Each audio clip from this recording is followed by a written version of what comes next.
And we are live. It's Friday night. I'm here with Scott and Nick from Claret and Booze. A bit of a different show tonight. No Dan, no Nicky Hawkins, that is. We've got Nick. There's too many Nicks on this channel. We've got Nick Tucker, Nick from Claret and Booze. But yeah, look, it's Friday night. It's that time of the week where we all sit down, reflect on the week. We've been scraping around trying to find some West Ham news, but we're going to have some positive chats tonight. We're going to talk about Freddie Potts. I'm going to talk a little bit about the Ludo interview again and preview the Bournemouth game. But how you doing, Scott? How you doing, Nick? Yeah, I'm all good, mate. I'm all good. Busy week. Ready. International football's over. Ready to get back in the Premier League. So yeah, I'm good. Ready to go. Good stuff. Yeah, no, I'm all right. I'm good, thanks, mate. I've again been busy. It's silly season for us at work, so yeah, I've not. I'm missing the. I'm actually missing the football this international break. Weirdly. Yeah, it's strange, isn't it? Like, yeah, you look for a break, and then as soon as you get the break, you just want to get back into it, and especially after coming on the back of two important wins, and we're back on Saturday with a difficult game down on the south coast against Bournemouth. But we'll talk a little bit about that later. But before I go on, as always, this show is sponsored by OK Jerseys. As you can see, I'm wearing my one tonight, Scott. Finally got mine.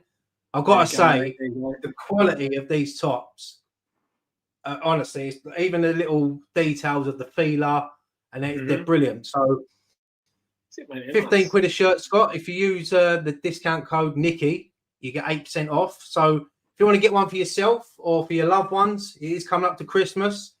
Use that code and get your shirts in. They do look good. Are they better quality than the NAF ones that they sell? You know, the retro ones that they sell in the club shop. They better than them. I'll tell you what, mate. They've even got like the little feet. You remember the little philo rubber logo on the bottom? I'd have gone for all the detailing, all of them. Yeah, mate. It's quite right. They're really good quality. Scott's got the Iron Maiden one on there. He loves an Iron Maiden shirt. Does our Scott? I'm ordering an England retro one. I've ordered one of the blue. The blue ones, so I'm hoping for that to turn up very soon. So hopefully I'll have that on either next week or the week after. So might have a look myself. Go buy myself some Christmas presents. I've got my eye on a couple. There's a nice black and gold Mexico one I want to get me hands on. I did want to buy it when I was out in Mexico in April, but like $150. I thought nah. And then OK Jerseys come along for 15 quid. There you go. So, but look. Let's start off with obviously I don't know if Nick, I think you watched it. Scott, I know you didn't get to see it, but we know you got some good views on Freddie Potts anyway. But yeah, Freddie Potts done a great interview this week on the West Ham YouTube channel, Ironcast podcast with Chris Skull and Colton Cole.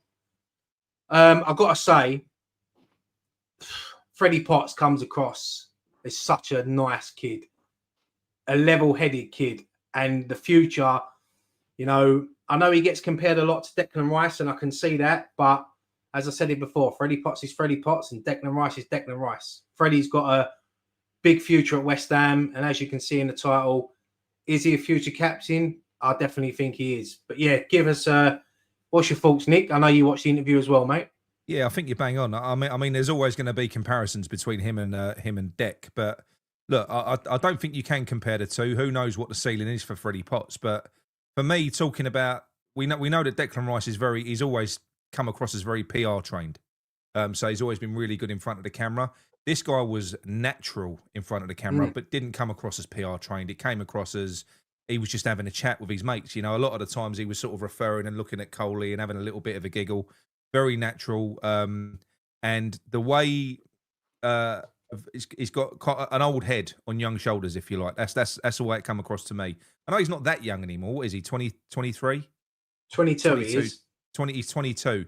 But he's had two good loans. Do you know what? When you think about what he went through, so he had the Wickham loan, and then he had the Portsmouth loan, and they was basically in a relegation battle that year, and they all came together as a team and they pulled out of it. He's probably one of our most experienced players in this sort of current situation that we're in. Sort of a real dogfight. But no, I thought it was brilliant. I was really impressed with his character. I'm impressed with him as a player, but based on that, there's a leader there, isn't there? There is. all day long. Yeah, I mean, one thing that I liked in that interview was the respect that he had for Wickham and Portsmouth. You know, he knows that he went to two. He knows that when he went to Wickham, the step up for him was Portsmouth. As you said, they was in a relegation battle. But he compared the two clubs, West Ham and Portsmouth. The fan base is pretty similar. The grounds like Upton Park and Fratton Park. It was just a great interview. And as you said, mate, level-headed. You know, he's got a good family behind him. You know, obviously it's hard for him. It was funny when he was talking about, obviously he's with his dad. Like, I take it he still lives at home by the sounds of it. Yeah. So he's just got his dad around him all the time now. So he says that little drive home is his like bit of peace and quiet from his old man. So, but yeah. Scott, what's your thoughts on Freddie Potts so far, mate? Listen, I ain't seen the interview, but from what I've seen of him on the pitch and what I've seen of him, like when he's done other types of interviews and stuff like that, he's very level-headed. You know, like you were saying, the fact that he's been in relegation dogfight before, you know, he knows what it takes. He knows the type of character you need to be. You know, he knows you've all got to pull together. And I think having his old man there as well at the minute, like on the bench and they're giving advice and he seems very grounded to me. You know, he seems, you know, he knows what's got to be done. He knows what's expected of him coming in as a West Ham boy and a son of a former West Ham player. And I just think everything sits right for him now. You know, I think the timing, the change of the manager, the fact that he didn't sort of kick off. He just sat there, biding his time, and he took his chance. He grabbed it with both hands, and it shows a lot of characteristics. You know, a lot of people could have stepped into that situation that he stepped into, coming into the side off the back of them two defeats, and crumbled under the pressure. He seems to thrive off of it, and that is what you want. You want players when you're in a fight and you're scrapping for your life. You want players that want the ball, that want to take the game by the scruff of the neck and want to get involved. And that's how he seems to me. And as we said before, when he's on the pitch, he doesn't seem scared who he's coming up against or who he's talking to. He talks to the senior players like he's been around the senior team all the time. Do you know what I mean? He ain't scared about it, and that's what we need. And listen, I think he is a future captain. From what I've seen so far, I said I haven't watched the interview. I'll try and sit and watch it today or tomorrow. But from what I've seen of him, I think he feels like he belongs because what you said there, he had the frustrations of somebody that felt like they should be in the team. He spoke about that. So he had that good. Obviously, he'd done the 2 loans. He had all pre-season, and then it was like it was hard. You know, weren't getting in the team, weren't really getting his opportunities. But in terms of his character, he spoke about the loan spells and what he'd done for him as a player and as a person. And he said, you learn the other side of the game. He said, you know, in the lower leagues, he said they're not earning the same sort of money. You got players that are out on the pitch. They're only on 1 year and 2 year deals playing for their next contract. He said they're playing to pay their mortgages. He said it's different.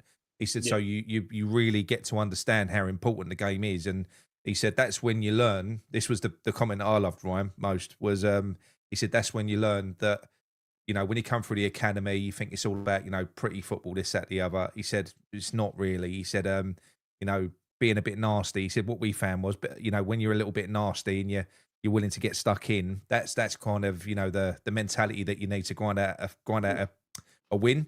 And he did say, didn't he? He said, and that's what I think I've brought to my game now. I like to leave a foot in. You know, he likes to get stuck in. I fucking love that when he said that. Yeah, well, we've seen it in performances, especially like the last 2 games when he started. You know, he does love a tackle. He's not afraid to get. He don't care who he's up against. You look when he made his full debut against Newcastle. He come up against probably one of the best midfield 3 in the Premier League. Didn't faze him at all. But I think one thing that went really down in that went down well in that interview was when they asked him about a good cup run, and he said, "Yeah, Millwall way, Millwall way."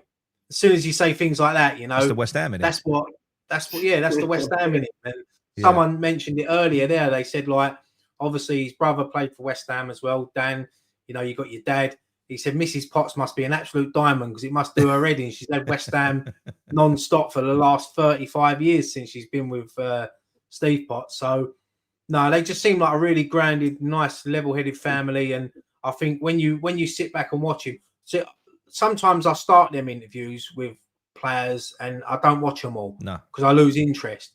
But that I watched the whole lot, and I was just like, I could have sat there for another hour, 2 hours listening to him. It was like watching. I remember watching an interview years ago with Mark Noble when he first broke into the team, and I think it's because Mark Noble was West Ham as well. It meant that bit more to him that he wanted to get in the first team, and I get that same vibe from Potts. Yeah. No, definitely. Yeah, no, I'm with you, mate, and you do get that vibe. The problem is that I don't like comparing him to Rice, and no. you know, he's his own person. You know, I think we look at sometimes players coming in and we put that, he's a replacement for this player, he's a replacement for that player, and it puts a lot of pressure on them. And you know, I don't want him to be held in that mental that he's Rice's long term. Yeah, it's been a long time coming having an actual Rice replacement, but he's Rice. He is the next best thing. He is the next player that could potentially push on to become a West Ham great. You know, he can if he wants to be a one club man, if he's got ambitions and the club don't match his ambitions, then so be it. But he's got the opportunity to be another Mark Noble, another Mr. West Ham. You know, and sit there. He's got the ability. I think he's got the ceiling. This ain't comparing him to Rice. He's got the ceiling to do what Rice has done. No two ways about it, right? If you think about it, he's come into the team against Newcastle. He's 22 years old. He's been screaming for his shot by the looks of it. And I ain't being funny. He completely and utterly outshone senior players that have tried to play there over the years. You know, Rodriguez, Souček, James Ward-Prowse, all these players are sort of international grade players. And he came in off the bat, and I'm sorry, just a different level. Different level. Everything about his game, you know, the way he reads the game, his anticipation, he's got a bit of pace. If anything, I think that because don't forget, Dec was a centre-back. So I think he's more of a complete player at this stage of his career now than what Dec was. I think he's more rounded. I think Dec grew into that and he learned and he kind of added more and more and more to his game. He's a midfielder, this kid already. He is, you know, and there's no reason why if you look at the strides that Declan Rice made, the way he made massive improvements. He weren't that good when he was 18. He made loads of mistakes. If you look at the improvement that we saw from Rice over the years, stick him in the team, keep him in the team. Who knows where he can go? You know. Yeah. And that's the thing, really. He's probably got one up over on Rice at this stage because he went out and done the loan spell. Yeah. You know, I think that's probably benefit. Like we were saying, it's benefited a lot more because he hasn't gone in and sort of struggled to get into the side. He's gone to the two clubs. He's got into the side, worked his way in, and stabilised himself into their midfields. Yeah. And again, very similar to what he's doing now. You know, he's for me now in that midfield. He's the first name on the team sheet. Yeah. Around all the others, like it's the players that you mentioned that are international level players, but he is better for what he suits us more than what them players do. He's got the legs, he's got the drive, he's got the ambition, and he's got the right mental attitude. And you know, one of the comments said there about it seems to have rubbed off on the other players around him. Well, I think what you said about timing's bang on. I made a comment a couple of weeks ago.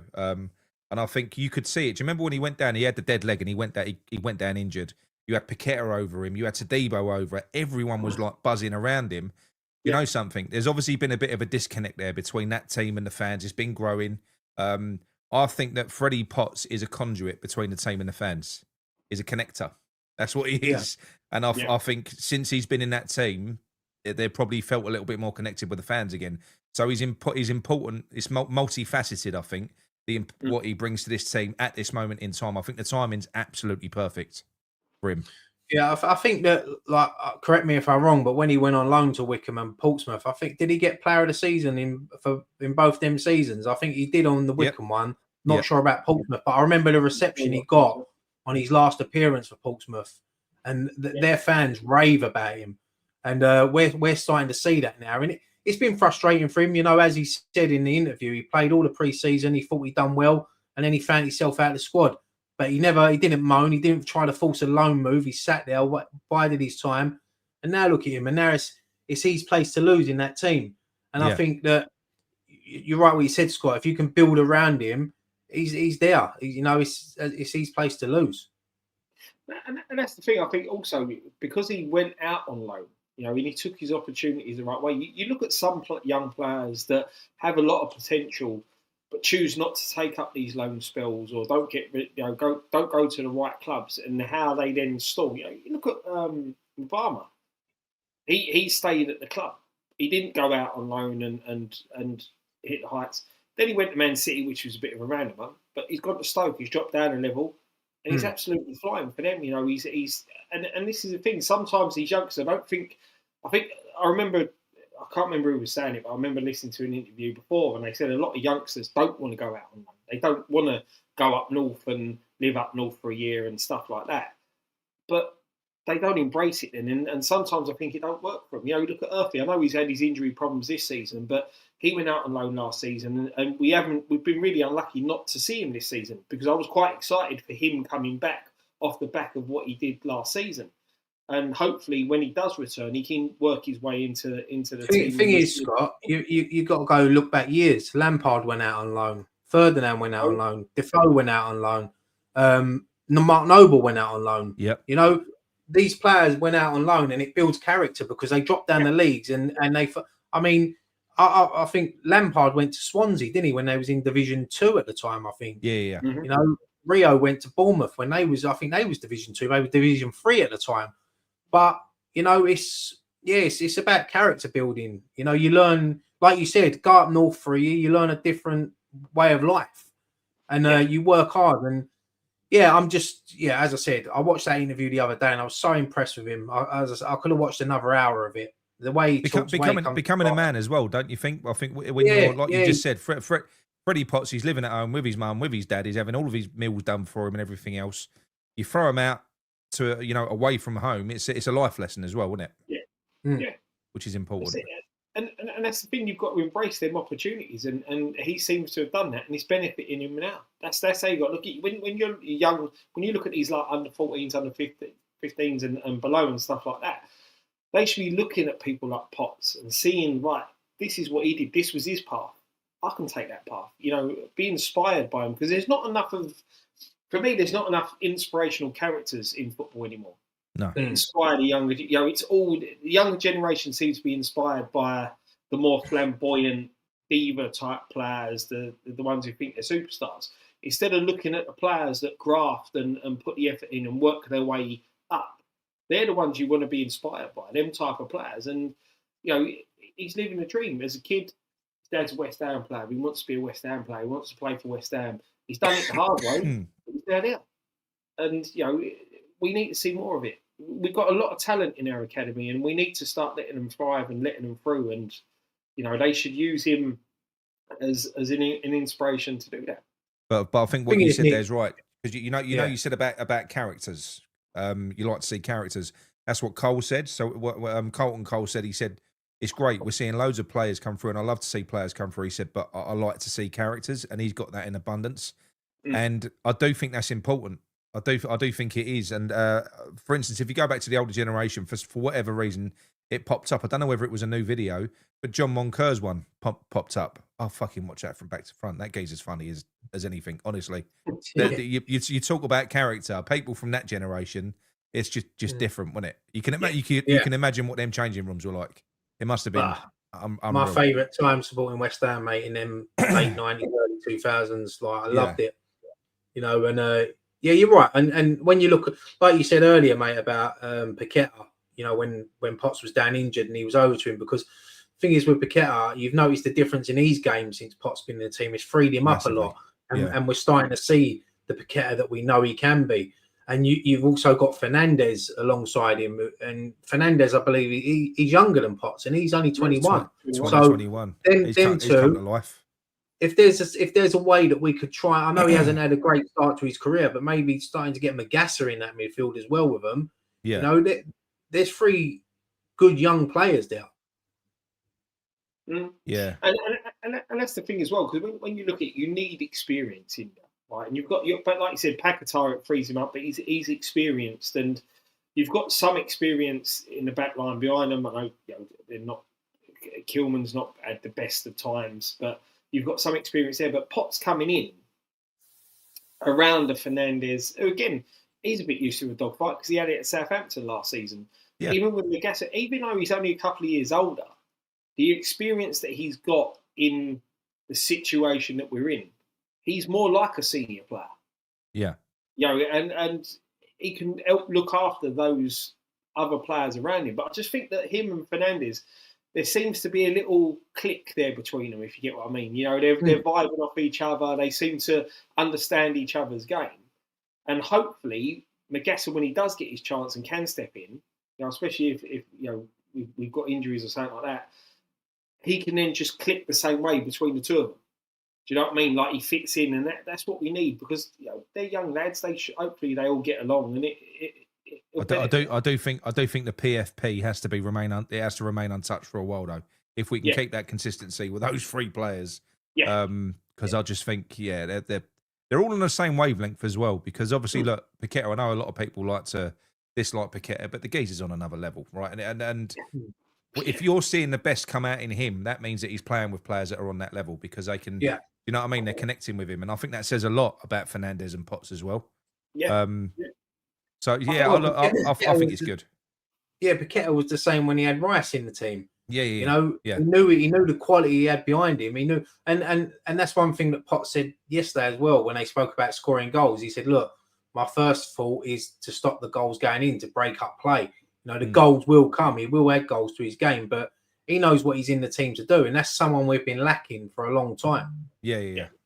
And the funny thing is, I know I've said about not comparing him to Declan Rice, but that was what Deck done when he first came into the side. It weren't about driving forward or anything. It was basically stopping other people scoring and nicking the ball and giving it to the other players to go and do that. And sometimes we lack that sort of player who wants to do that dirty work. Not even. Them type of players are so underrated. It's unbelievable. They're the most important part of the team. They are. They shield the defence. They allow you to sort of play out as well because they're kind of the connector between defence and midfield as well. They help you progress the ball as well, especially if you have got a progressive blocker. Someone that is good on the half term, someone that fucking shows the ball, can open their body up, turn and go, find a pass, and you can see with him that he's played in the Championship as well because you can see he's been kicked up in the air a few times. Is what I mean. You can see he's had a few players rush through him and boot him up in the air. He don't dither on the ball. And he already knows, doesn't he? So by the time, if you ever look the way he plays, he rarely turns into danger. So you'll see players will play the ball to him when he's got a player up his arse. He's comfortable receiving the ball under pressure. I think we've got a top player there. But we have at the same time, we've got to give him room to breathe and room to make mistakes and room to grow because it will come. He's going to make mistakes. Yeah, he's going to have bad games. We know that. But it's just about how he bounces back, Yeah. I think he's a strong enough character that he knows if he makes a mistake, he'll put his hands up and then want to fucking, redeem himself. The thing is as well is that I think having someone like Magassa there on the bench at the moment also gives him a little kick up the backside that he knows he's got to perform. It's important. He's got that bit of pressure. Without, there's a lot of pressure playing in that midfield at the minute, especially the way we've been leading up to him coming into the team. But having that there, he's always got to be on the ball. He's always got to be on the go. Like you said, he seems the type of person to hold his hands up when he makes a mistake. But I think it's also because we've got someone like Magassa there. So long as Nuno does it right, he can manage the player well. So that if he does have a little dip in form, he can just take him out of the firing line, give Magassa a little bit of a go, and then that drives Potts then to get himself back in the team.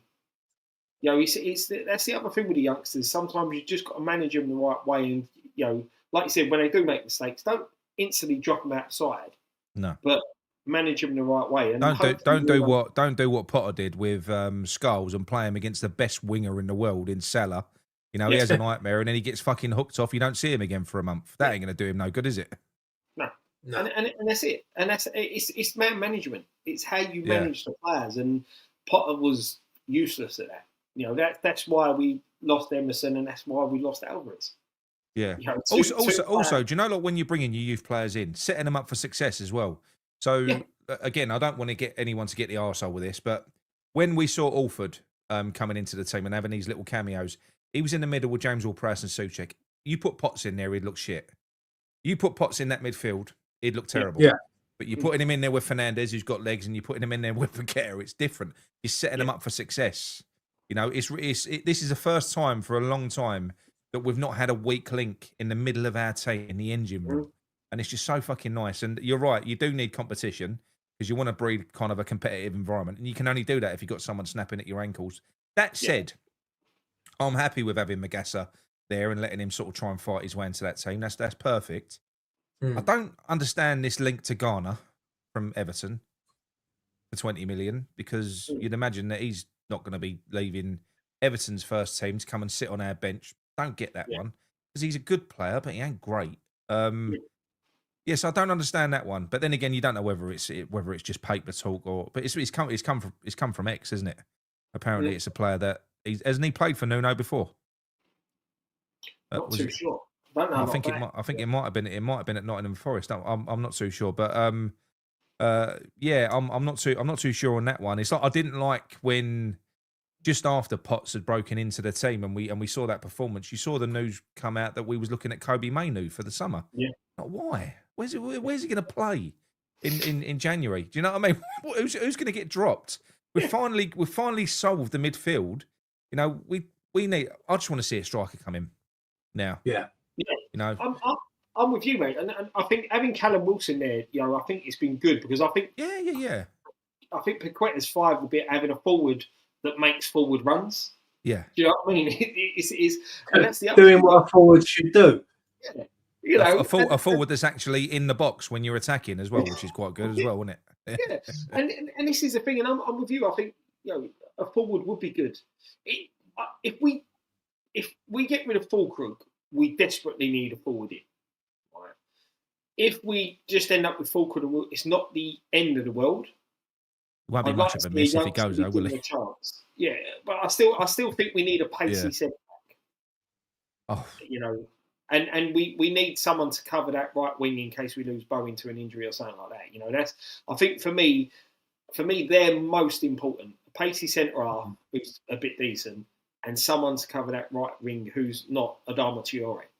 You know, and who is that centre back replacing? Because I don't know about you, 4 weeks ago, I thought Tadibo was shit. But after the last couple of performances, I'm like, there's the player we signed. Yeah. He's a proper player. Yeah. Another player that's got a new lease of life under Nuno. Yeah. It just seems like since Potter's gone, there's been a few players now that have just, I mean, Fulkrug might come back like fucking Messi. We don't know, but I doubt it.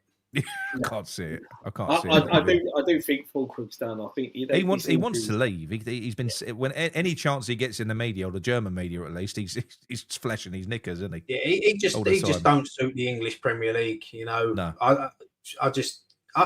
Is he back the weekend? I know they said in the press conference that him and Mavropanos. So look, that'll be a boost to have them back.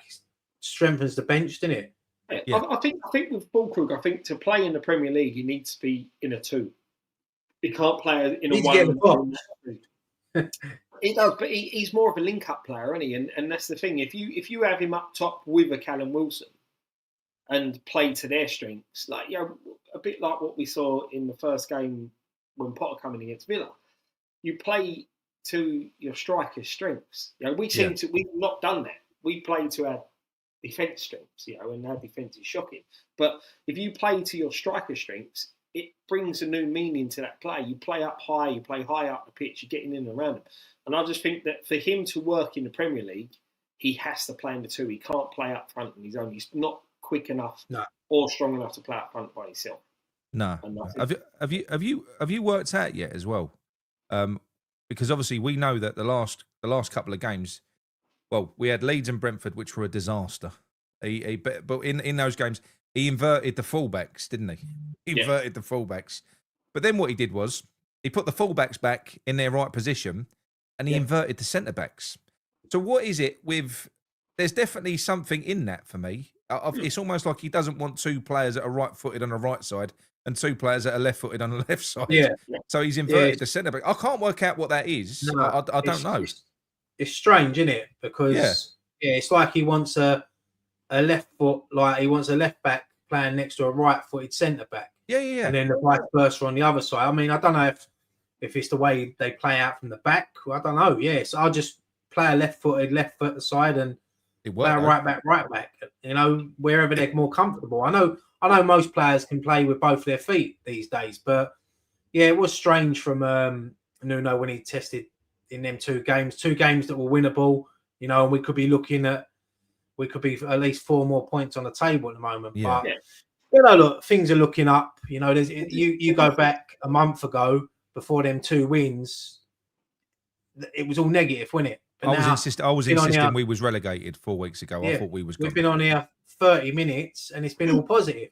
Yeah. So, I do sort of think that with that the inverted centre halves like planned on a week foot, I do think it's possibly to get Mavropanos and Todibo playing together, because Mavropanos is, barring that injury, he's better than Kilman.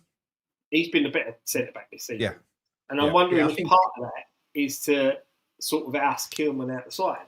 But I think the difference with having a non-natural centre back, when you do that with a left back and a right back, when you put left back playing right back and vice versa, they naturally try and drift into their position.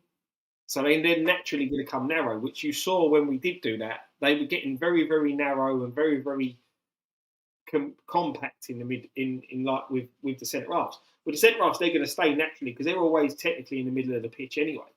Yeah. So they're less likely to drift into their position, and I think that's a lot of reasons why that failed miserably, and the fact that he was, poor old Ollie Scars. Who's never played that side ever, apparently, even through the youth academy. Yeah, but it was mad. It was mad. Yeah. Walker Peters has played left back. Wan-Bissaka's played left back. Yeah, they probably would have been a bit more okay with it. But I honestly feel so far under Nuno, I feel really sorry for Ollie Scales, because he got thrown under the bus by Potter. And he's been thrown under the bus by Nuno. And I think he'll get.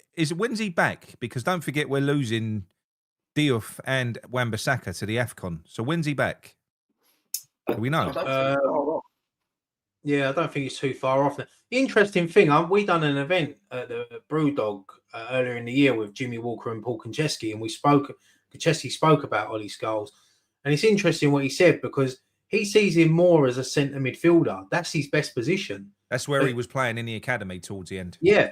And they reckon that's where he's more comfortable and that's where he's best suited.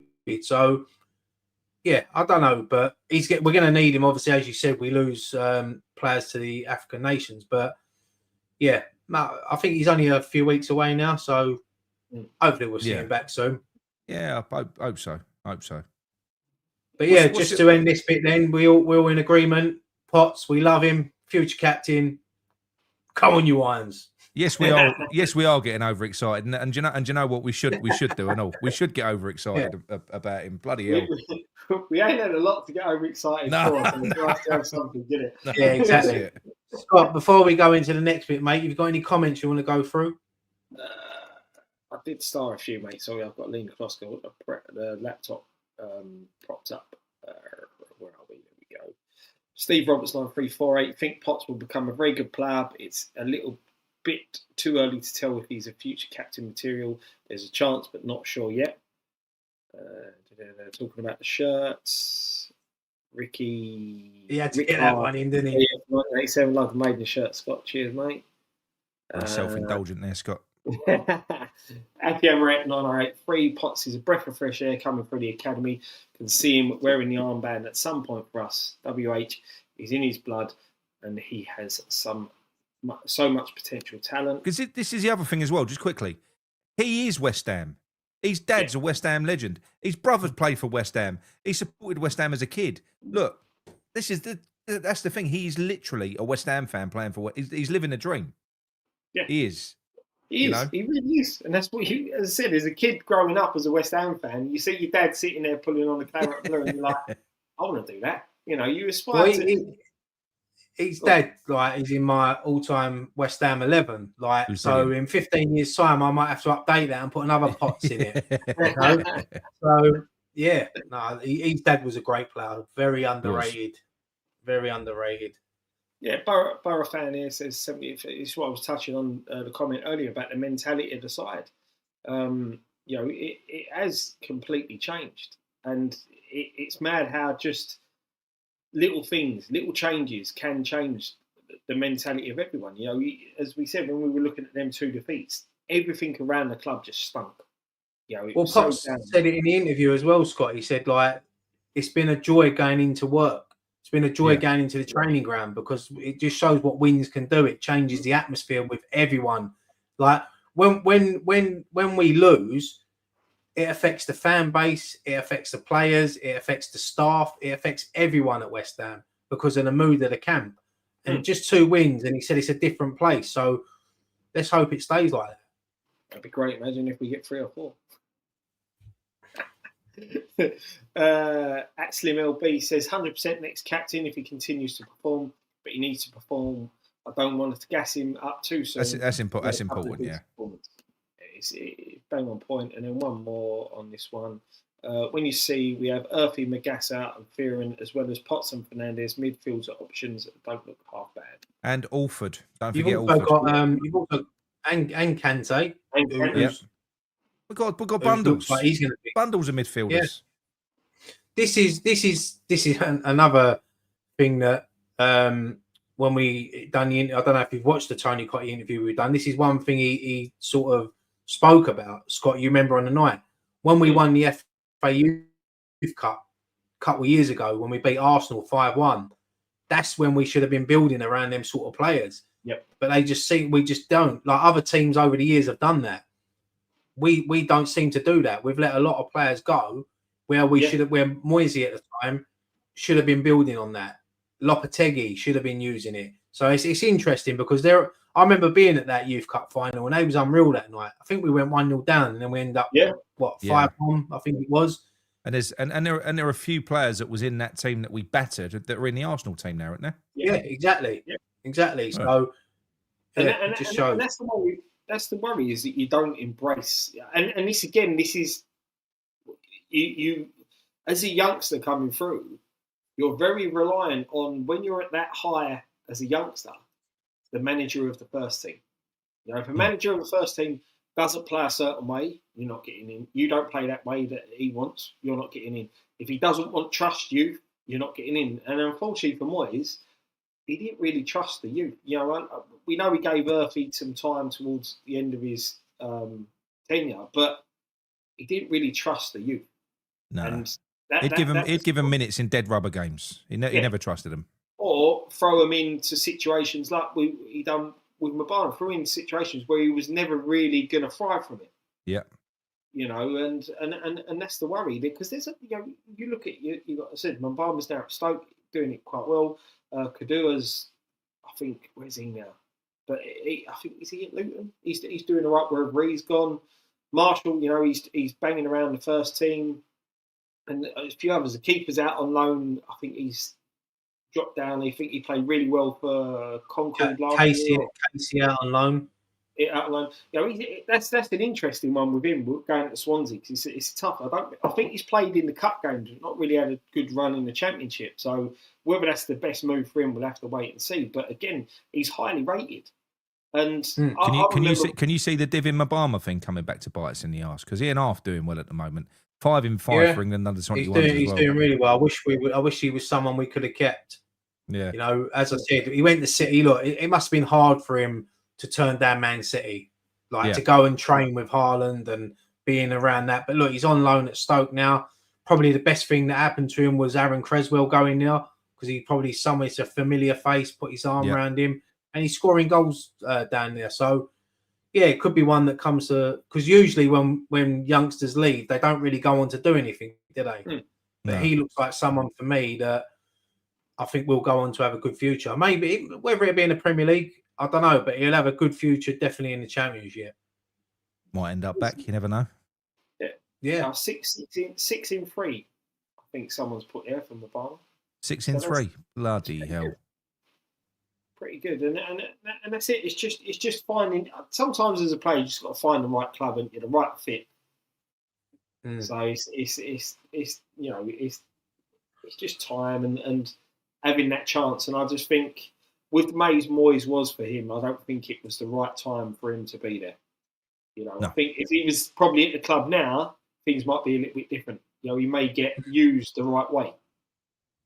It looks as though, I mean, when you hear from like with Nuno, well, actually not Nuno, in a press conference, it was the on Hammer's chat, you know, they've got the lady that does the does the press conferences. She asks the questions, and she said that Nuno has started to integrate these players, these youth team players.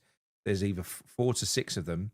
They now train with the first team. They eat with the first team. They do everything with the first team now. So they're literally becoming part of it, and that's not been done before at West Ham, not for a long time. Mm. Yeah, you know, so they're actually becoming part of the setup now, which is big, I think. Which is how it should be. Yeah. Which is how it should be.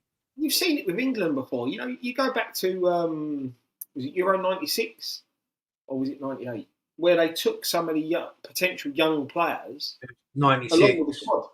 Yeah. 96. They took Rio and Lampard. Yeah. Terry Venables took them to train. Yeah. And it sort of gets them used to that environment and what's expected of them when they do step up to the first team. When you think about that, Scott, Terry Venables took Lampard and Rio to train with in the Euro '96, and 2 years later, World Cup '98, Ferdinand was in the squad under Glenn Hoddle. Yeah. I said, I think having, there's a comment there, this one here, about Marshall. He's a young Wilson, and he's got the potential to go there. He's not really broken through into the international level, and he's trying. He's played well in pre-season. He was done really well in pre-season. He's found it hard in the Premier League, but the games that he's played have been tough games. I think the last time we saw him was against Arsenal. He's asking a lot for a youngster to come on and score a goal against Arsenal. He nearly did, didn't he?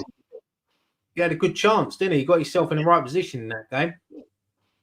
But right. Moving on, Scott. So what we're going to do now? So everyone's aware now. Ludo Mikloško. We had a great interview with him. Me and Nicky went to Prague. Flew to Prague, and then it was a 3-hour train journey to Ostrava and a 3-hour train journey back. But it was unbelievable experience. Nick, I know you've watched the interview. Scott, I know you haven't watched it yet. But what I'm going to do now, I'm just going to play a quick clip. It's Ludo talking about. Well, I'll leave it. I'll let you watch it, and then we'll have a little chat about it after. But yeah, look, let me play it, and then we'll talk about it. Let's get it up. So if you need to go to the toilet, Scott, here's your 2-minute break.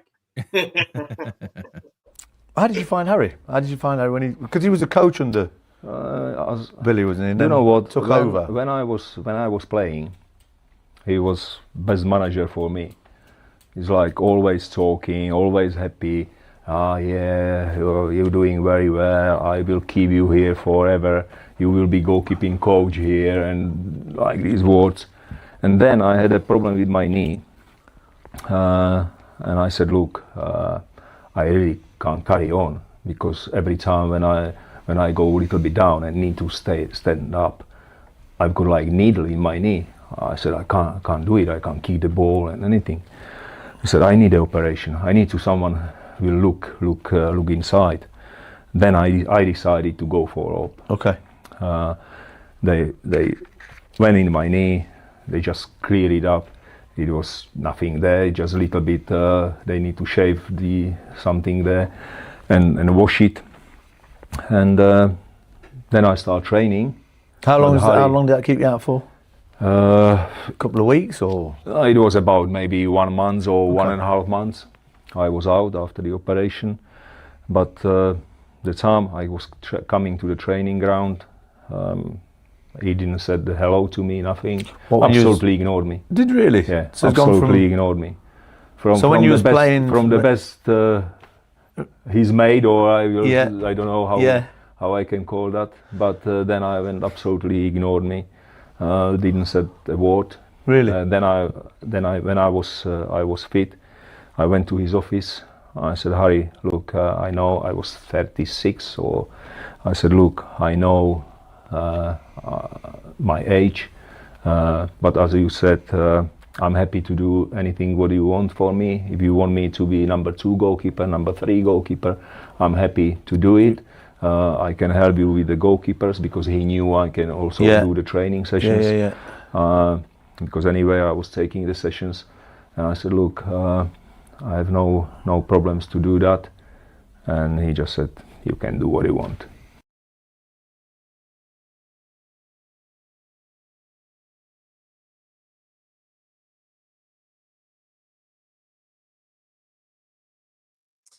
Yeah, so there you go. That's a clip from the Ludo Mikloško interview that we've done, which the full interview is available on E13 Events.co.uk. It is a fiver, but some of the proceeds will be going towards DT38, a charity which Ludo actually chose. Ian offered him to do a local charity, but he said, no, I want to donate it to DT38. So, yeah, you can watch the full interview there. The link is in the description below. But, yeah, boys, look, we all loved Harry Redknapp years, but when you hear stories like that, winds you up, doesn't it? Especially with a great bloke like Ludo. Yeah, it did with me. It kind of does give you a bit of an insight into the type of character that some people insist that he is, because he comes across as well. Look, anyone that lived through like we did through that era, we love that era, watching that football, and he's very good in front of the cameras and everything else. But there are an awful lot of people that say he's not quite as sweet as some like to say, and I think that's a perfect example of it, isn't it? You can just turn it on and turn it off. You know, I don't know how anyone can be like that. I really don't. And he's not a liar, Ludo. That's going to have been what happened. No, and I think Nick, you've obviously seen the full interview. That he does a good Harry Redknapp impression as well, Scott. You got to watch it. But Scott, what's your thoughts on that, mate? Mate, it's you know, it is disgusting when you hear stuff like that, doesn't it? You know, the guy, he was a bit of a cult hero, Ludo, weren't he, with the club? You know, and when a lot of my first memories of going over West Ham, Ludo was in goal, and just to see that he was treated that way by someone who you know was again a big part of West Ham history, you know, and had been around the club for a long period of time, and you know, it's just so disrespectful, and I don't like that. It's not right. It's not right. Whether you like the person or not, you've got to have, especially as a manager, you've got to have a bit of professionalism and a bit of decorum about yourself, and it just, in a way, speaks volumes to the manager, doesn't it? You know, the way he was to do that to someone like that, especially coming back from an injury and at the age he is. He ain't like a young kid just coming through. He's someone who's experienced, who could bring experience. Like I said, he was happy to coach. You know, he just wanted to be involved. And as a manager, you embrace people like that. And yeah, no, listen, I totally agree, mate. And one thing I forgot to mention: if you do purchase the interview, you will be in for a chance to win a signed bit of memorabilia of Ludo. Ian got loads of stuff signed out there. It was mad just seeing it all on the table, and Ludo was just like, boom, boom. Do you know what? He didn't moan about anything. He was just happy we was there, and he enjoyed it. And Nick, you've obviously seen the interview, you've watched it, and I know you've done a couple of videos on it.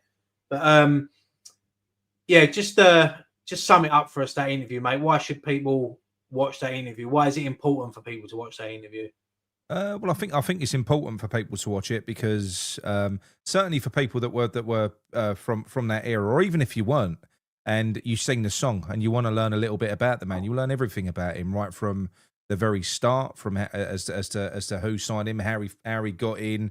You know, he's sort of path through life, and he's a very humble man, and you'll never hear a bad word said about him from anyone. And when you watch that interview, you'll see why. He just seems like such a genuine bloke, and he's. We all know what's going on with Ludo at the moment. We know he's got cancer, and he's chosen to not have treatment, and it's very emotional as well. But it's not like that the whole way through. It's got everything. I think Jimmy Walker did a brilliant job. It's a roller coaster, so it takes you through everything. It's informative, it's hard hitting, and it's incredibly heartbreaking at the end. I mean, I don't know how you held it together there, Ryan. If you did, I don't know. But no, I didn't. And I said this to you when I spoke to you about it. Like, it takes a lot for me to get emotional, mate. You know, very rarely do I show emotion or cry. And standing behind that camera, listening to it, especially towards the end, it got me, and I did get emotional, and it was quite sad to know that what a man's going through personally with his obviously with the cancer and that. And yeah, it was very emotional, but it was an honour to be involved. I'm glad Ian asked us to go over there and film it for him. It was a great trip. We had a great laugh. Jimmy Walker was unbelievable. I couldn't have think of anyone better to do that interview. I know me and Jimmy, we banter all the time, but I said to him, I said, mate, you know, you done yourself proud there. You done really well. And you can see he's got a lot of affection for Ludo as well. You can see that as he well. loves him. I'll never forget that bit when we first walked in and we was waiting for Ludo to come down in the lift, and me, Nicky, and Jimmy were looking at the pitch, and Ludo come out and he see Ian and Amy first, and then Jimmy sort of walked over to him and then he tapped him on the shoulder, and as he turned around, Ludo's face, and it was just that moment, like, you know, it was two mates, and it's a brilliant interview, and it's I'd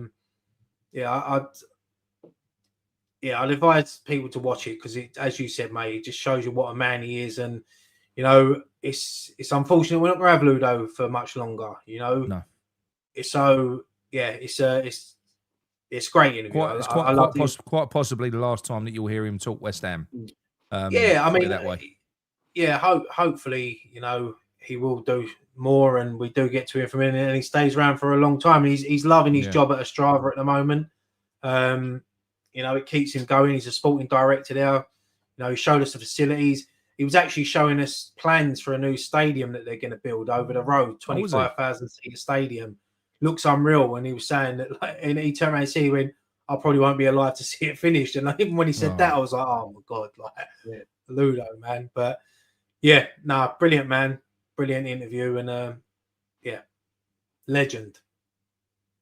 Absolutely. Even at this moment in time, he's not being selfish. He's you know, planting seeds for future generations and stuff like that. That's what motivates him, innit? You know, he's kind of being around football.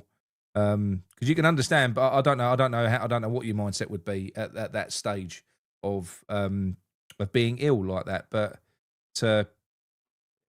he doesn't want anything to change, does he? He just wants to keep on doing what he loves. You know, and maybe that is him being self-indulgent. Maybe self-indulgence for Ludo is helping others. Yeah, you know, just doing what he does. So yeah, but no, 100%. I think you've got to go and watch that. Really, it was a brilliant video. Really was. Definitely. We know what Scott's watching tomorrow now.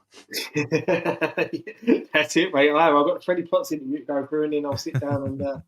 I've given you a lot of homework this weekend, Scott. Yeah, mate. I want a full report on Monday. And that's the thing. I need to sit and take time and sit down and watch these things because, you know, it said for me, Ludo, as I said, one of the first goalkeepers I knew. You know, I remember collecting the old Panini sticker books for the World Cups and the Euros, and Ludo's in there. You know, because when you're a kid, you're looking at for the West Ham players, and I remember Ludo being in there for the Czech Republic and Czechoslovakia at the time. You know, and it's good. It's you know that disease, mate, it's a horrible disease for anyone that's going through it, and you know, it's a hard battle, and like you said, he's chosen the path that he's taking, and you know, I wish him all the best, and like you said, he's around for a long, long time. You know, he just embodies football, and like I said, he's trying to still, with all that's going on, still help other people out, and it's fantastic to see. You know, that he's got that mindset that he wants to help others, even though he's in a situation himself. Great words, mate. Great words. But right, we've got a game. The Premier League is back. It's what we live for, the Premier League. That's why we don't want to be in the Championship. Well, some of us do, but some of us enjoy it more.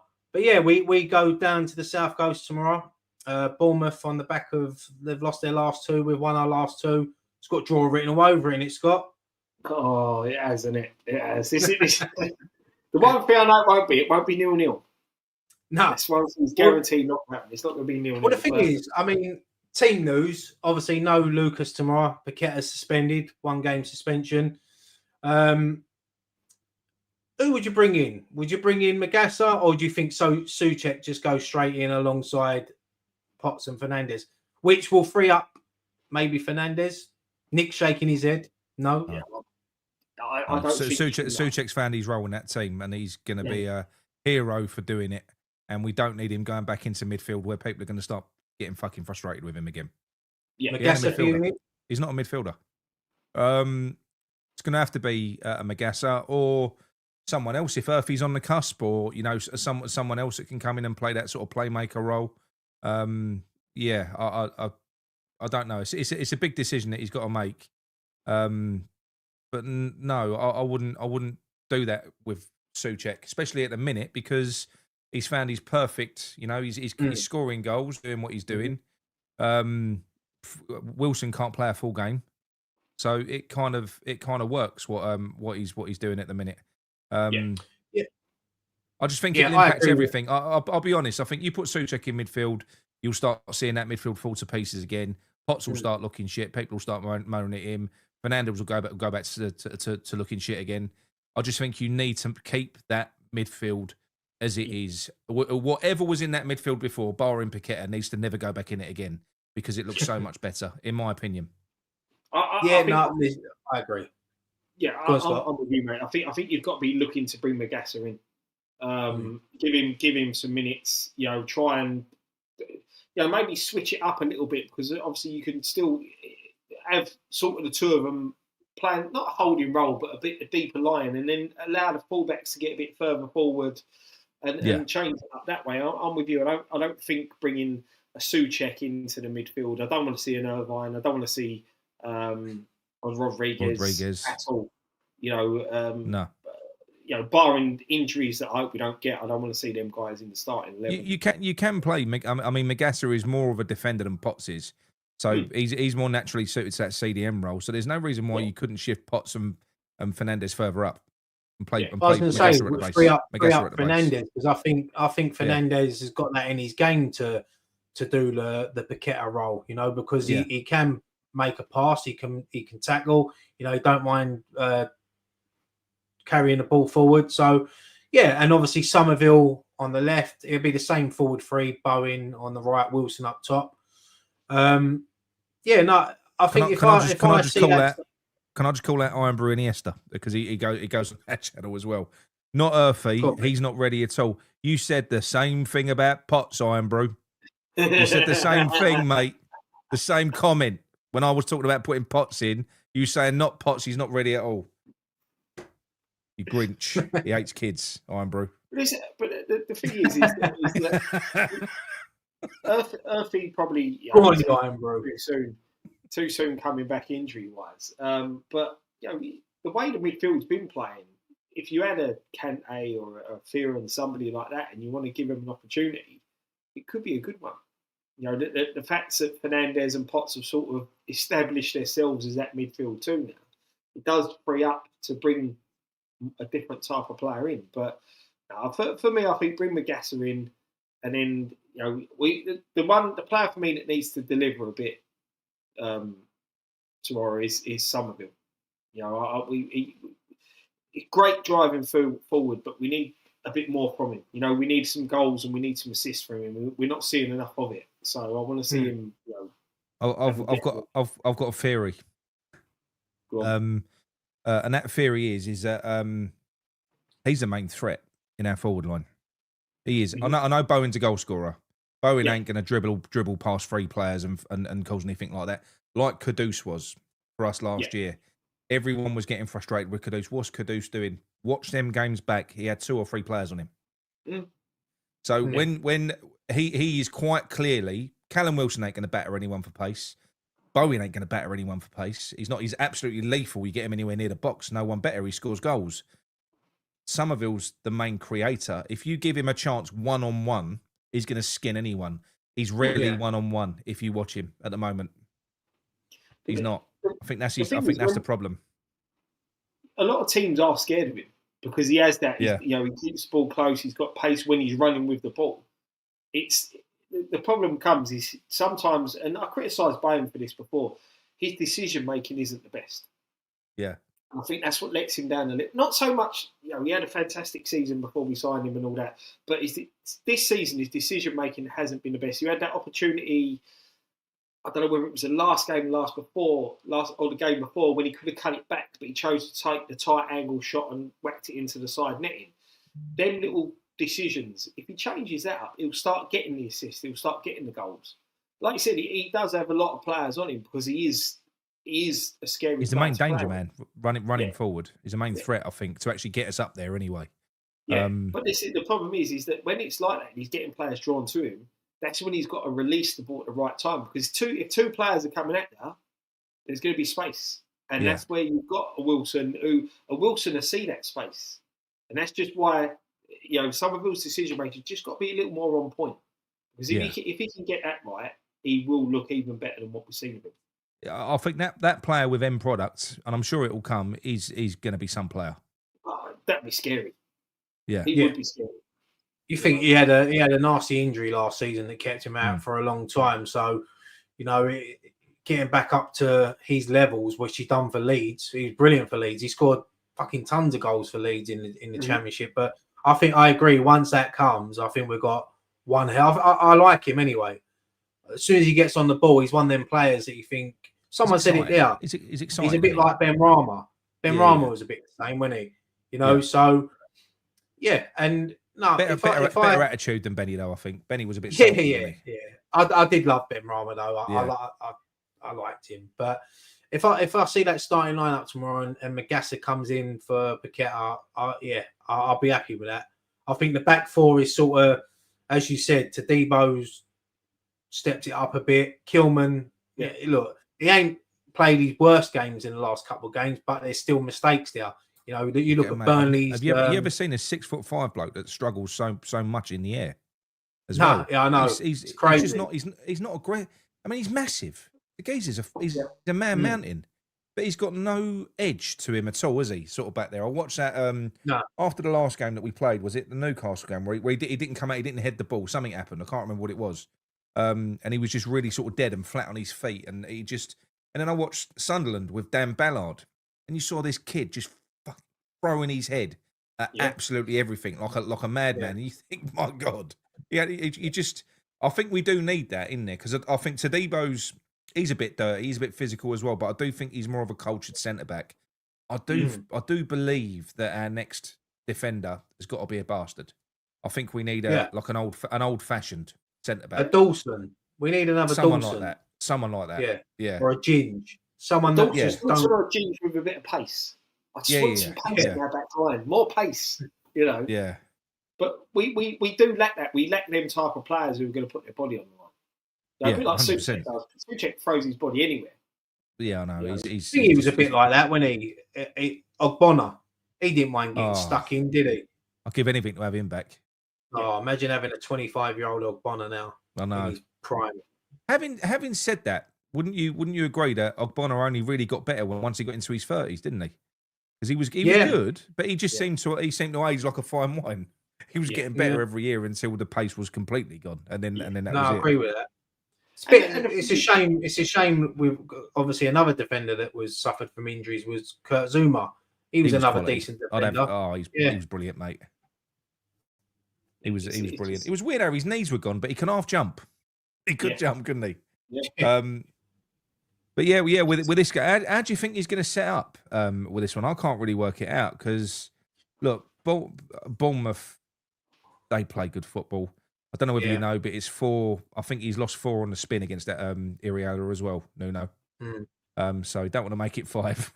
I think Bournemouth haven't beaten us in their last 8 games, have they? I think it's 5 draws and 3 wins for us, or something like that. I might have got it the wrong way around, but we've got quite a good, decent record. A lot of draws in it, like fucking in there as well. I think our last 2 games against them have been draws, apart from the win in the summer, Scott, when we beat them in the Super Series Cup, whatever it was.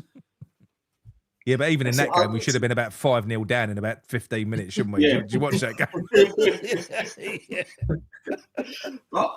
I'll be honest. I think if we go there and get a draw, I think that's a good result. They're good this year. I know that they're good this year. Yeah, I'm 100%, Scott. I'm with you, mate. A point there would be good. That's massive. The thing is they're very key to a side that the players that come in buy into the philosophy of the manager, and everybody knows their job, and everyone knows. You think they lost practically their whole back line going into this season, and they've just hit the ground running again, and they look better. Yeah, he has to be for me the best manager in the Premier League. I think at the moment, I no would say he is. No disrespect to Bournemouth, Nick, but he's got another level above him. He's got a big job.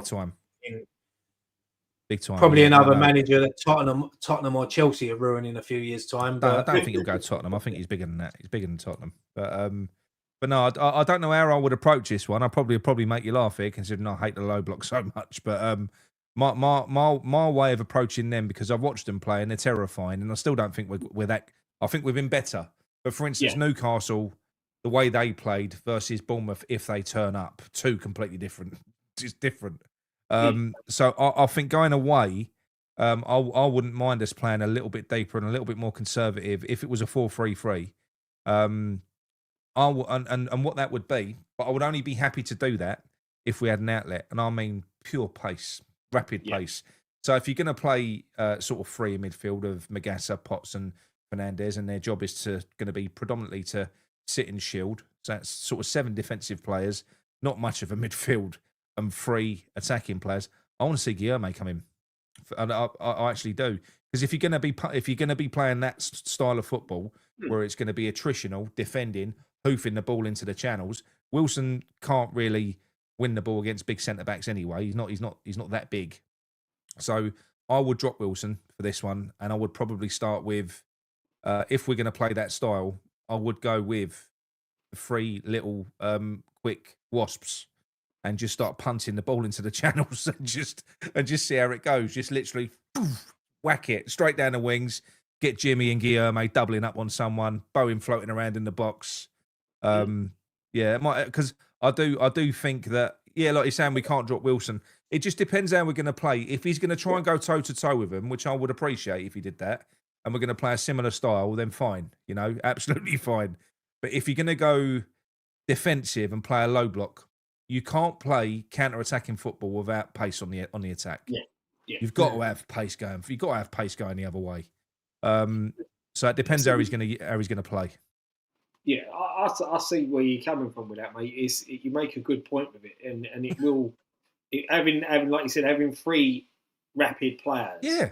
Will be more beneficial than having I love Callum Wilson. If you're playing pump, if what you're doing is playing pump ball and you're pumping it into the channels, just do that. Exactly, and that's it. And you've got the pace there to do it. And Guilherme, he's not really had a good fair shake. He looked impressive in pre-season when he come on and played up front. So he's not had really a chance. No. But you've also got Marshall as well. He's another name. Yeah, another one. Yeah, okay, I'll keep overlooking Marshall, but he's another one I'd like to see. And what nothing did against Guilherme Wilson, do? by the way. He dislocated his shoulder, didn't he, Guilherme? He weren't available for Leeds. Yeah. So, I agree, mate. I think bringing him in, something different. Bournemouth are going to be tough. I think that they lost 4-0, didn't they, against Villa in their last game? So they got pumped. They're going to be wanting to get back to winning ways. As I said, it was only a couple of weeks ago. I think they was in the top 3. Yeah. Now they've dropped down to, I think they're about 8th or 7th or 8th. Yeah. I think someone said there you got Semenyo. He's mustard. Mustard. And Cliver as well is another one who could be missing. That'd be a big boost for us if them 2 are out tomorrow. That's a massive boost for us. Huge. I'll tell you what, if Kudus is, if he's 55 million, Kudus, I mean, Semenyo's out, but if he's 55 million, then God knows what Semenyo is. And apparently he's got a 65 million pound release clause. There's rumours of him going in January, isn't there? That'd be massive. He's brilliant. He is. Unfortunately, for clubs like Bournemouth, they can't turn down that sort of money, can they? And no, like they're always going to be one of them clubs that are going to just be a selling club when they get talent come through. But like if you say, you rebuild Brighton, if you run your club properly and you do things, because there's loads of players like that there. As they've got that junior Krupi as well who's come in. If you it's probably what you should do. In a sense. I mean, what I'd like us to do, because we get all these players that come through the team. So you're always going to have your Paquetas, your Fernandezes, your Dioufs, who's already flashing his knickers, said he wants a top 16. All these players that come through the club, then They haven't got any affinity with West Ham. But you know what? I could make do with that, providing we have a core, a heart of West Ham that don't go anywhere. If we've got Freddie Potts for the next 10 years, 12 years. I mean, just imagine long term, our central midfield, it could be, we don't know. It could be Potts, Alfie, Potts, Earthy, and Alford. It could be in the next 3 years, 4 years. A heart of West Ham supporters, West Ham kids that have come through. And then, bring these players in. Let them have a good couple of years. Give us a bit of entertainment. Then we'll sell them on, make some profit out of them. The thing is, when you look at a lot of clubs, clubs that have been successful, they've always had a core or a backbone of players that understand the Premier League, understand the football club, or understand English football. You look at Chelsea; they had that John Terry, Frank Lampard. I know these are different levels of players, but they always had that spine, and the spine always understood. Understood what the league was, what the club was about, and then I think a lot of clubs now dilute that. They get too many players in who don't understand what it is, and I think we've been guilty of that in the past, of having too many players that don't understand when we play the rivalry of playing Tottenham, that type of thing. Do you know what I mean? They don't get what it means to the fans, the London derbies, that type of. They don't understand it all. And like you said, I think you do need a little bit of a core or a little bit of spine of players that get it, that get the club, that get the fan base, that get the what it's all about, and it benefits everybody else. I totally agree, mate. Totally agree. So, Scott, predictions for tomorrow, mate. What do you reckon? What are you going for? I think it'll be a draw, mate. I honestly do. It won't be 0-0. I think it's going to be a 2-2, a bit of a scrappy game. Do you know what? Right, I knew you were going to say that because I've gone for that as well, and we always seem to predict the same. So I've gone for the Desmond. I've gone for the 2-2 as well. Nick, what are you going for, mate? Unfortunately, I'm going to go for a narrow loss. We're not going to get battered, but I do think that we'll get done. I think we'll play all right, but I don't know. And there's people that are saying that Kluivert's out and Semenyo's out. I don't know. Like, if they've got all their big players out, then maybe. But I'm just sort of going based on the Brighton that I've watched this year. Even though we've improved, I don't know. I just feel like they're gonna beat us. I hope not. No. I hope not because you know something. I think this is where the test is now. We've had 2 wins, so momentum's flipped in our favour. There's going to be a dip between now and Christmas, and it's going to be how they recover from that, because we've got a horrible run of games. We're not going to win every game between now and Christmas. No. We're not. So there's going to be, we're going to crash at some point, and it's going to be how they recover from that. I think. I don't know. I don't think there's any shame in getting beat by Bournemouth at their stadium anyway, if that does happen. As long as we don't get battered, obviously. But I don't know. I think a point would feel like a win to me. Put it that way. Yeah. No, I agree, mate. I think a point would be a great result. But let's hope we're all wrong. And we're sitting here tomorrow and we're all doing our reviews and talking about 3 points for West Ham. Fingers crossed, hopefully out of relegation. So I know who's Burnley got this weekend. Who they got? Have a look. Arsenal, right? That's North London derby. Chelsea? Yes, they've got Chelsea for the 12:30 kickoff. Yeah. Chelsea are batshit mental, though, aren't they? They're a bit of a weird team, Chelsea. I was talking to my mate who's a Chelsea fan today, mate. One week they look unbeatable. They're going to smash everyone. And the next minute they look like they're getting relegated. They're so... Colton Palmer's out and he injured his toe at home 2 weeks ago. I think he's fractured his toe. Like, he was doing something stupid indoors and the manager was laughing about it. And I was thinking, mate, but this has got Burnley at home, 12:30 kickoff against Chelsea. Let's hope that Chelsea do turn up and do... who's Wolves got? Wolves have got Palace at home. New manager bounce. They've just got their new manager going. Sunderland. Fulham have got Sunderland. Who have Forest got? Forest got Liverpool away. Oh, that's done. That's done. Sorry, but do you know the mad thing is, right, Nick? If we win, Liverpool lose, we're 5 points behind them when we play them next. Well, Liverpool. Man, mind you, they've had a bad run. They've had a bad run of fixtures, haven't they? Imagine spending $500 million, taking Jurgen Klopp's Liverpool and winning the league with them, and then spending $500 million and making them shit. Because that's basically what he's done comparatively. It's one of them, isn't it? Like you can't see Liverpool's bad run continuing, right? But do you want them sort of not to lose this week? So when they play us, we've got a chance. I think if they lose this week, they're definitely beating us.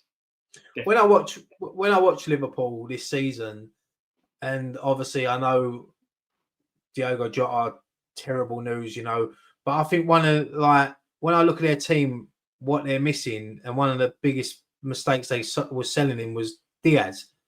Because he worked so hard for them. Yeah. And you watch them now, they look lost. And also Darwin Núñez as well. I know he didn't score a lot of goals, but that bloke ran his arse off. You brought him on, he just pressed relentlessly. The suntan Andy Carroll, as I used to call him. What a man. I would have loved him at West Ham. Núñez. But it is mental, though, isn't it, to spend almost half a billion. I mean, we would have turned him now. We would have turned him into the worst left back in the country. Yeah. As Scott, you said, the North London derby as well this weekend. There's some good fixtures this weekend. Yeah, that's a game that I know you love, Scott. You can't call that one, can you? No. Who do you want to win? To be honest, this is going to pay me to say this. Spurs. I don't want Arsenal winning anything. Said this. Yeah, I don't either. I can't ever wish for them to win, though. And I hate Arteta. Can't stand Arteta. So he's reverted back to George Graham's Arsenal because it's like 1-0 to the Arsenal lately. And so it'll be an interesting game though. Spurs away from home. They've been really good. So it's some good football this weekend. It's a Newcastle. The 5:30 game on Saturday is Newcastle City as well. That'll be a good game. Yeah, very good. I'll tell you what. On a Sunday, I ain't moving. Do you two want to help me just do my accumulator for the weekend? I ain't done one for a little while. We'll do a general consensus. Burnley, Chelsea. We're going off. I'll tell you what, Nick. Right. So we do the same thing in work. So I'll give you my results. What I've done. So I've done Burnley 1, Chelsea 3.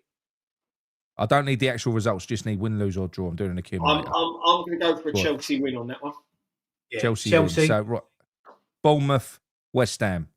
I think you went for a draw. Didn't you? That's a draw. If you do I'll go with a draw. Brighton, Brentford. I've gone Brighton on that. Brighton home. Yeah. Right. Okay. Fulham, Sunderland. I went for a draw. I had a 1-1 draw on that. What do you reckon? I'm going Sunderland. Yeah, Sunderland. Mm-hmm. Oh. I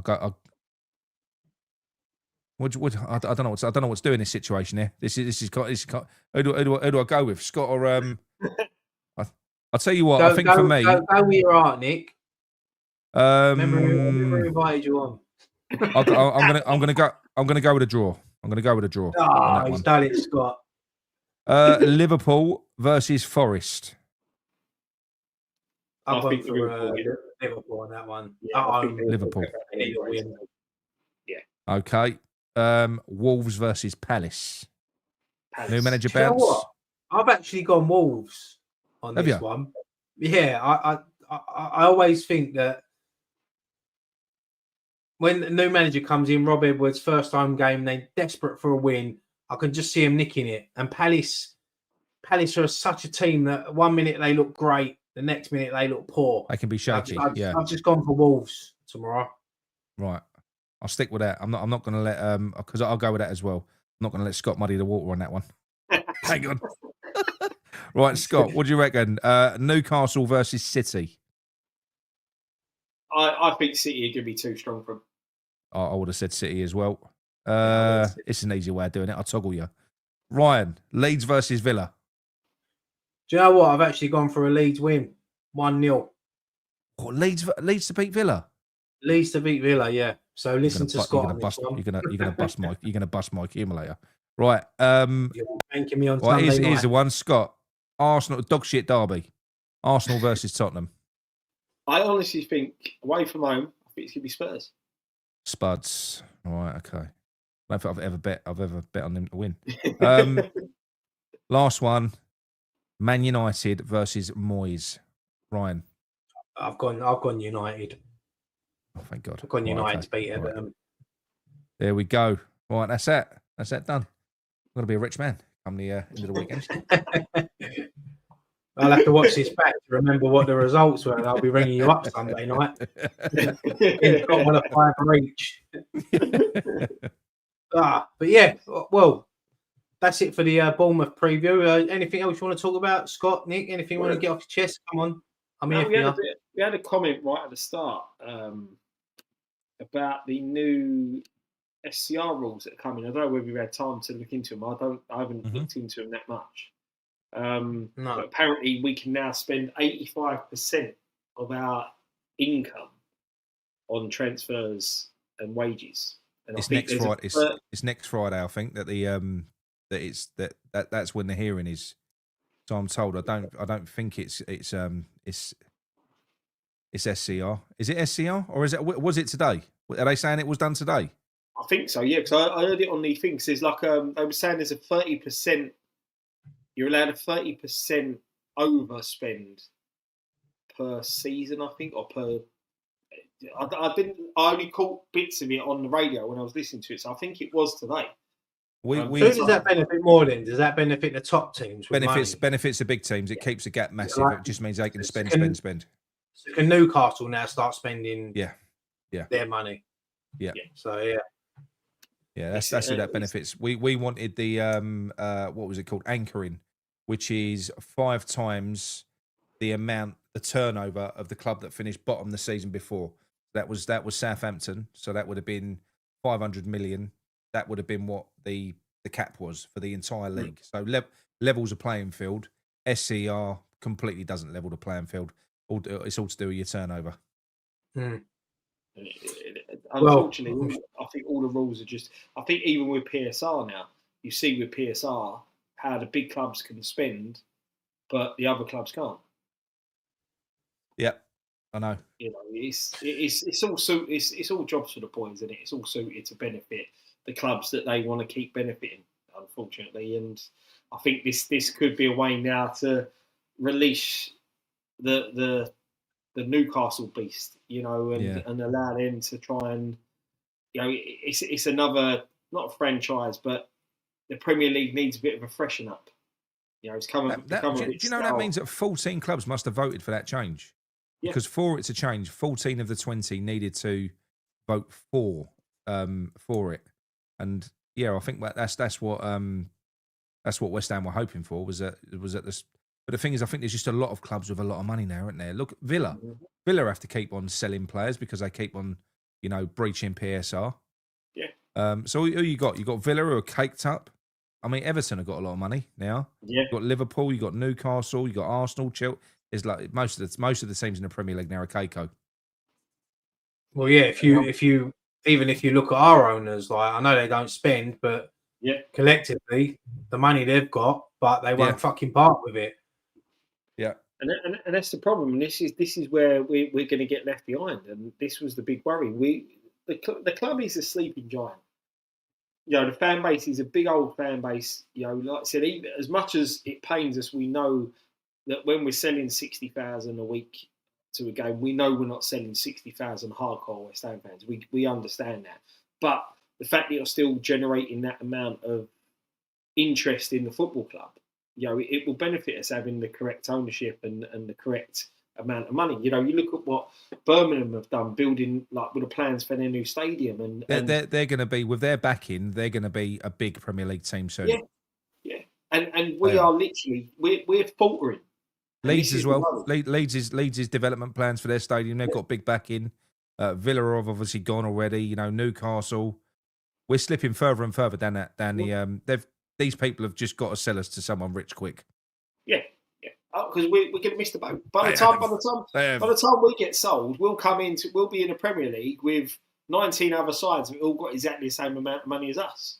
Yeah. You know, there won't be that big initial like boom. Oh look, we're going to skyrocket. You know what you saw with Chelsea when Chelsea got the money in and stuff like that. They went from being fleeting between the top division and the division below to this stable Premier League side to this Champions League winning side.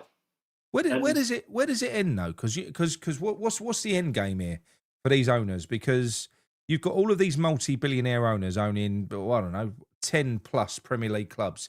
they're pumping the sort of money in that says that they want to win stuff, but they can't all win things every year. They literally can't get anywhere near it. So, what do you know what I mean? Because surely you're not going to pump in billions and billions to just finish 8th, 9th, sometimes get 6th. You're just not going to do it. So it does make me wonder what the plan is for the Premier League and these clubs. And in a way, that's why I could see the Super League falling flat after a few years. Because who's going to want to be the team that goes there, competes in this? I get the revenue and the money that they're going to earn out of it, but why are you going to be going into this league and not winning nothing? You're just finishing the table all the time. I just feel like we're going to end up paying for it as fans. I mean, look, none of us. If you go back to what football was a sport for the working classes. It's what we did. What we did with our dads, you take your kids. A lot of people can't even afford to take their kids anymore now. It's too expensive. It's only going to get more expensive. So my concern really is that they're, give it 10 years, 15 years, 20 years. It's going to be it's going to be a ridiculously expensive day. And I don't think it will be for the working classes anymore. I think that's the way the Premier League is going. Yeah, you either need you need one of two things to happen. Either worldwide, they bring in a salary cap and cap what the players can earn from the clubs. They can earn what they want from sponsorship. Let the sponsorship pay, like a lot of things do in basketball and things like that. So they earn more from the sponsorship than they do from the club. You either bring in a cap where everyone's on a level playing field, that players can only earn X amount wages per thing, or one of these big clubs will go pop. They will just bust, and everything will come crumbling down. And that's the scary thing is, I think that's what we need. It will happen, and I don't know. None of us got consulted. Football fans never got consulted on this, and that's what's blown up. You've got bang average footballers sitting on a bench earning $100,000 a week, and we're sort of paying for that, and none of us asked for that. We didn't ask for the best players in the world and for this, and we just like going and watch our team play football. That's and the problem, though, a little bit like it's been robbed off of us, doesn't it? Fans are always last, even when they pick the Sky games and on a Monday night, and fans are always last when fans are the most important part of a football club. Because without the fans, I know people say, "Oh yeah, but during COVID, blah blah blah." But listen, fans make a football club, and that's why the owners know how lucky they are. Because I know we hate them and we want them out, but they know we'll still be there week in, week out. And it's always the fans that suffer, unfortunately. And I agree. I think they are trying to price out the working class and replace them with the yuppie types, but then the game will die because of course it will die because part of the thing that makes football so infectious is the passion from the fans. It really is. It's that kind of rowdy fan base. You get it, you get it in this country, and you also get it in South America. You get it all over the place, Germany. But that is what makes football infectious, right? The game itself. I'm going to be honest, from a neutral perspective, especially the way the game's gone now, where it's system based. You're getting a lot of the excitement's coming out of the actual game of football now. I think it's a bit boring. I mean, if probably the most exciting thing to happen at Spurs' stadium this year is that Ben fight at the weekend. Yeah. It's true though, isn't it? Like in terms of a sporting spectacle. The game itself, football, the game itself, if you watch most games as a neutral now in the Premier League, if it's boring. Mm-hmm. Yeah, no, I totally agree, mate. I think I said this a couple of months ago when we done this show, that if you look back at like goal of the season from 2001, 2002, they're all bangers. 30, 40 yards. Now they're all, every goal similar, they're just tap-ins. You don't really see a 30, 40 yarder anymore. Like, the game is boring. Most games I watch now are boring. It's just the way football's going at the moment. And who's to blame for that? Do you blame like Guardiola? Do you blame Arsene Wenger when they introduced like different style of football and that? But Wenger coming in got rid of the characters in football eventually. You look at that generation that was around there that when he first came in, look, characters in the game. I think Arsene Wenger was brilliant for English football. Yeah. Up until a certain point. Yeah. Because what he done with bringing over the likes of the great French players that he brought over.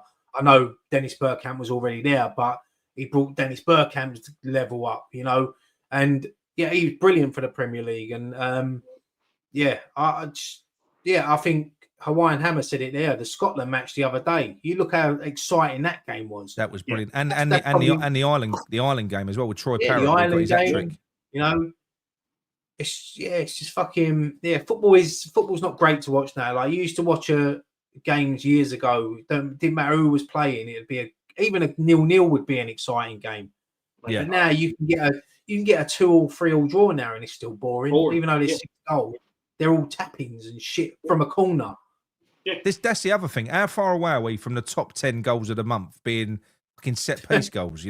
8 of them from Arsenal. Well, look at that wonderful corner that Declan Rice has just put in. I think it's amazing. West Ham done a goal of the month on their YouTube channel the other month, and I think out of the 6 they put up there, I think 4 were from the under-23s. Yeah. Okay. And our 2 that they put in were like, I can't even remember who they were now. Yeah, it's just. But it's just that style of football. I mean, look, you can't knock it. It's amazing what Pep Guardiola does, but what he's done, what he's achieved. But the football itself, right? It's bullshit. I think you fill your team with like the best players in the world, and you just get them playing triangles all over the pitch, like one big rondo everywhere. So the other team are just ratting around after you, trying to get the ball back. You eventually break them down mentally, and they go asleep. Slot a ball through, someone finishes it off, but it's fucking boring. It's just like it is like triangles everywhere. When you look at that Man City team that had like the likes of David Silva and all that in it, they played some exciting stuff because they had. You look at their players now and you just think you don't excite me like them type of players do. No. Man United under Ferguson played some great football. I remember watching a lot of their games, especially in the Champions League. They were exciting games of football. And you just don't. I think Klopp's style for me was the most exciting in the past few years because that was just balls out, back to front as quick as you can go. Literally they would in a heartbeat, transition, bang, go. That's exciting. That gets the fans up. But how are you supposed to get? I mean, look, great. It's great seeing your team win 3-4, 5-0. But there's nothing like seeing an explosive counter attack, is there? Transition. 1 minute you're defending, and then in the next second you're attacking. You're up the other end. That's football. That's how it should be, in my opinion, anyway. I'm just old-fashioned, I suppose. No, I totally agree.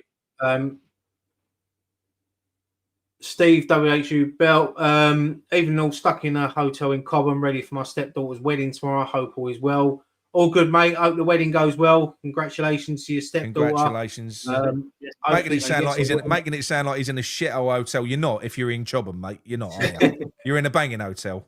You've got a jacuzzi and everything.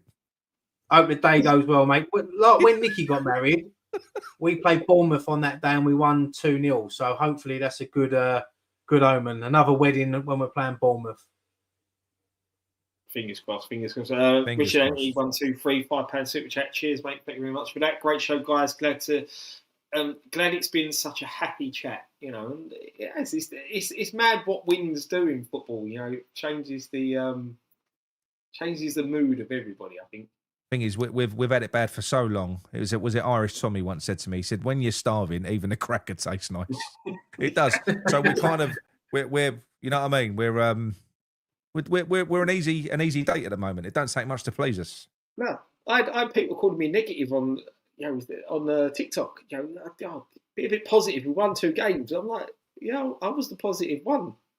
See, that's Nick. This is where football's changed when Scott said he had negative on TikTok. That's the generation we're in now.